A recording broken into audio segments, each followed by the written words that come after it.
So Deepcool makes some pretty cool water cooling products. We know how good the Castle is. I've got a couple others there's to go through, but even the AK400, the mounting and stuff was mint. The CK560 is incredibly good bang for buck. Really solid products coming out from them. But what about their power supplies? We're going to answer that with these two.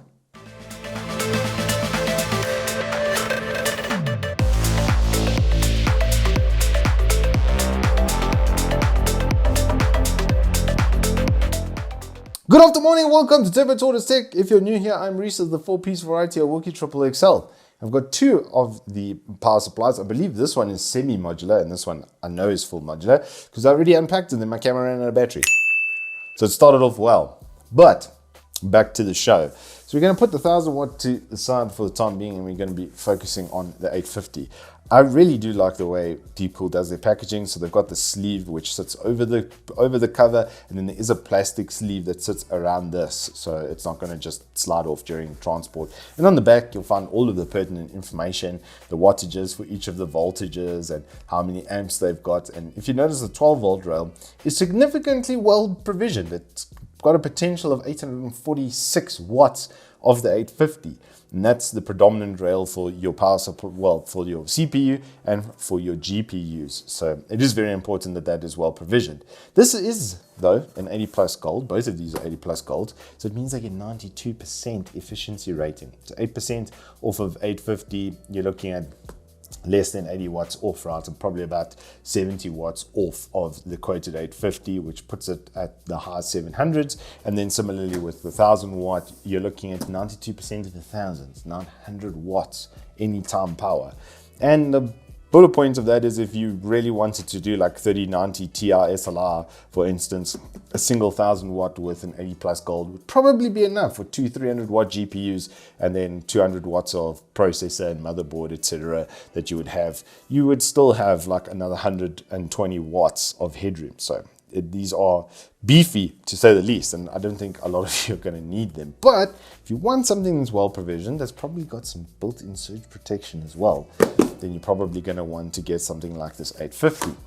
So first things first is we're going to do an unboxing because this package really does deserve it. It's got a very industrial sort of feel, and I just like that about Deepcool. It's very uniquely them. They've got this CNC sort of effect to their product finish. So you do get a little manual inside over here. This is going to have all of the PM series stuff. So it will show you, this is the top of the PM850D, is the top model for the series.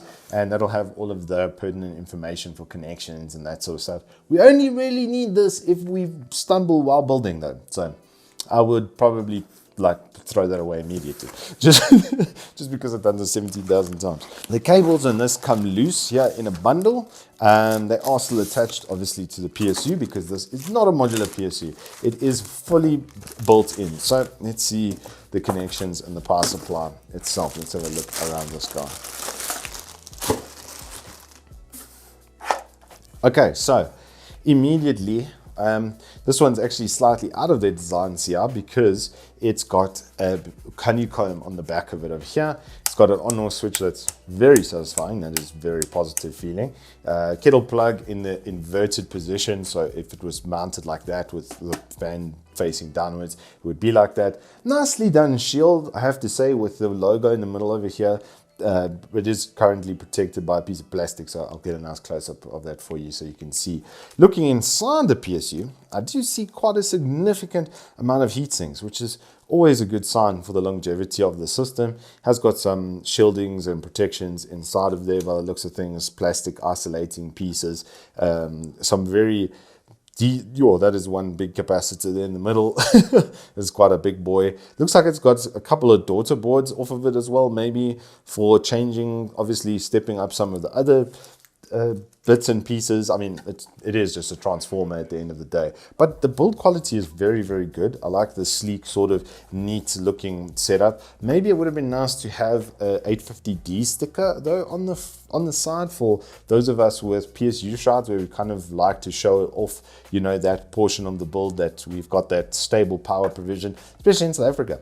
I think it's obviously quite a high, quite a important thing for us.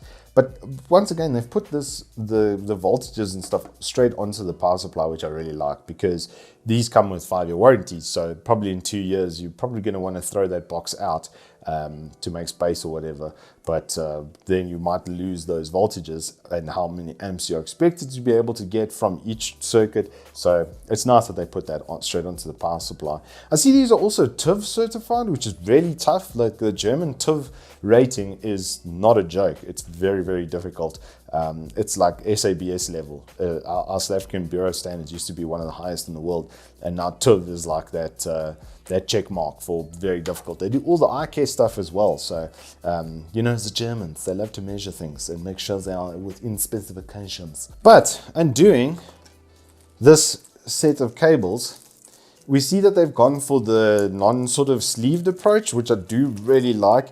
I really like that there's no heat shrink on this. This for a building is actually going to be really, really nice, because you can do stuff like that without having annoying heat shrink and stuff in your way.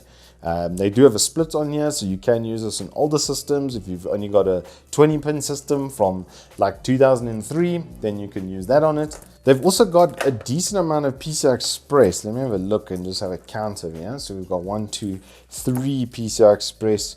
Make it 1 CPU or double CPU connection, 2 in 1. That's also kind of nice. You don't really need 2 cables to put through more wattage. It's really, that's a bit of a myth that circulates inside of the gaming and PC building community. But it looks like there should be a 4th PCI Express, but there's 3.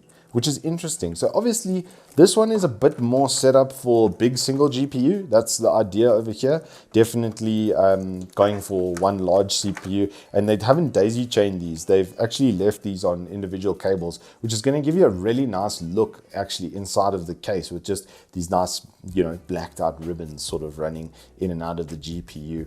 I do like this style, and I just appreciate that I've got all of this flexibility and no stupid heat shrink. I absolutely hate heat shrink, especially when they do it too long. Like for instance, actually, show and tell time. Few moments later. While this Antec has got a full modular system, its biggest weakness is its heat shrink. Because look on that 24-pin, how long that is. It's incredibly annoying to build with this as a result. Quick hint, this 850D is going to become the new test bench PSU as a result of this, because it's got the same rating, same sort of warranty and output, but while it's not modular, I don't have to deal with this in the builds and stuff. You can see, look at this poor CPU cable. It looks like Jacob Zuma's financial portfolio.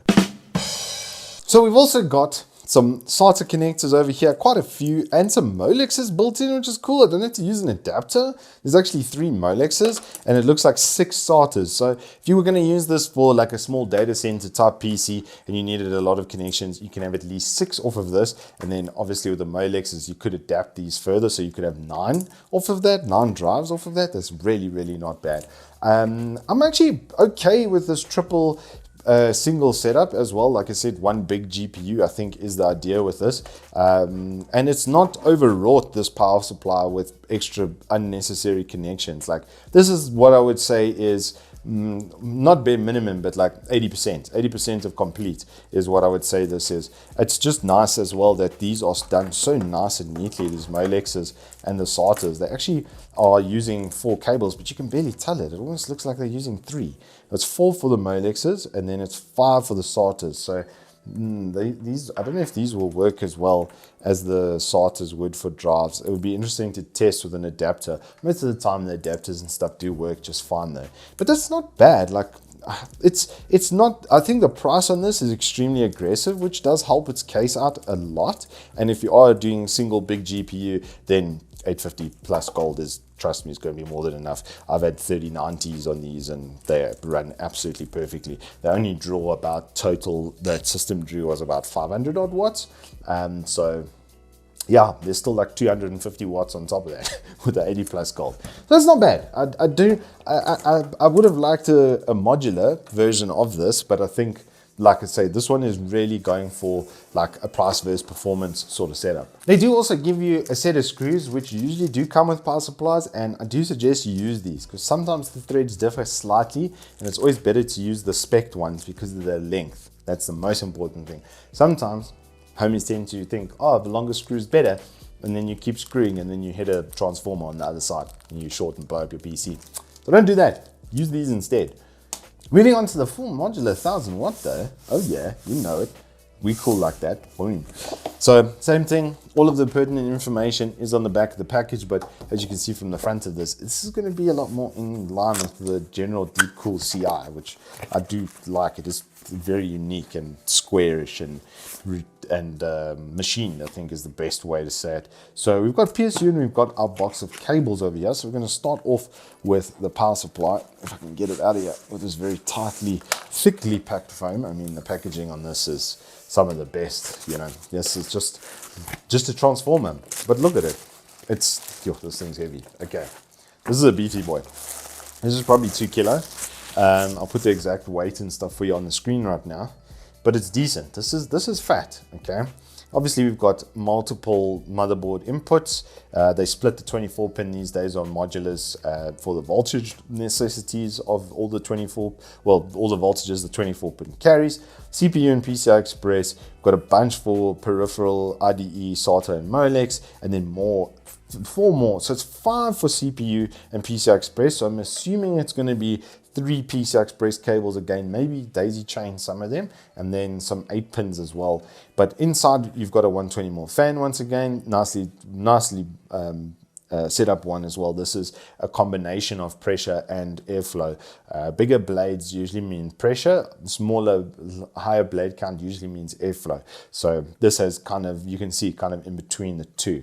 The capacitor in here is hilariously big. Like I'm going to see if I can get a shot of that. It's even a bit difficult for me to see through here, but there's a capacitor underneath this side that is absolutely monstrous. So this thing is pretty damn serious. Coils, everything look nice, lots of heat sinks once again. I'd really like the patterning on this one. Oh, and this one has a hybrid mode. So next to the switch that we saw in the 850, this one actually has a hybrid mode for the fan. So it can be in a silent mode. So if you're only drawing like 300 watt with how big these capacitors are and how beefy these coils are, you probably won't actually need much fan curve to keep it functioning cool and quiet. Nicely done. But let's have a look at the cables. This is what I'm sort of most interested with him. Did they put sleeving on these cables? Am I about to have a conniption? It doesn't look like it. They also give you one of these horrible plugs, which I just hate these, but it's cool that they actually include one in the package. They give you Velcro straps. Winning. These are fantastic. They do peel apart from each other over time, but because of glue, the glued surface on top gets a bit heated, and then they do start peeling apart over time. But the Velcro itself never actually really wears out, so, and it's probably going to be in places that you don't even see it, which is nice to make the system just a bit neater than it would have been. Then we have a whole bunch of cables over here. There's another doodad in the bottom of this. These manuals are hilariously overpackaged. I love this as well. It's like in its own little sleeve. So the PQM series goes all the way down to 650. So if you don't need such a big one and you are looking for a modular, PQ650M is going to be your entry level. There's a 750, 850 and a 1000. So everything for sort of every taste, and they obviously will be quite similar to this within the series. Oh, snap. Is this a right angle for the 24 pin? Let me see here. Let me just see if I can get into this thing. 12 seconds later. Oh, do you know what this is? This is a power supply tester. So inside of here, I'll get a close-up for you. 2 of the pins are marked out and are actually connected. And when you connect those 2 pins together on any power supply or any 24 pin, it will start up. So if I plug this in and switch it on, then it should literally boot up. So we're going to do that right after I check the cables. Let me just have a look at those. Alright, so in bag number 1, it looks like these are the SATA and the Molex cables. And I was correct. Inside we do have SATA and Molex. They 6-pin into the power supply, and there's quite a few of them. We've got 2 3-pin or 3-way Molexes by the looks of things over here. This Molex is also half and half. It's got 2 SATA and 2 Molex, which is really cool that they put those 2 on one. So you've got fan kits and stuff. that need their own power, then you'll be able to daisy chain them off of that, and then daisy chain in your hard drives, keeping your system neater. Now, I see you, Deepcool, I see you. This one is just straight SATAs, 4 of. These are these all 4? This one's 3. This Molex is 3-way, but the SATAs are both 4-way. So you can have 8 drives, make that 10 drives without using a single adapter. This has definitely been set up as well, considering some people might want to use it for data center sort of use. And then in bag number 2, get to the topper. In bag number 2, we have the split 24 pin, which I am going to be using now with this power supply tester, because that's very, very cool. Then we have this looks like a pin out for 8-pin PCI Express. So how many PCI Expresses did they do? Because these are all singles by the looks of things. This is a 6-pin, and this is also a 6-pin. There is no 8. Oh, there's the 8-pin tucked in behind. Is this one also tucked in behind? Am I just not seeing it because it's in the middle here? Yes, it is. So these are both 8-pin. Then this is also 6 to 8-pin. Then this one over here is for the CPU. You've got a dual split off for the CPU, and then you've also got another dual one. So there's basically 16 pins for the CPU, and then you've got 3 8-pins over here. So it's actually the exact same setup as the 850. That's quite interesting, because some sound cards, for instance, like a ROG RAID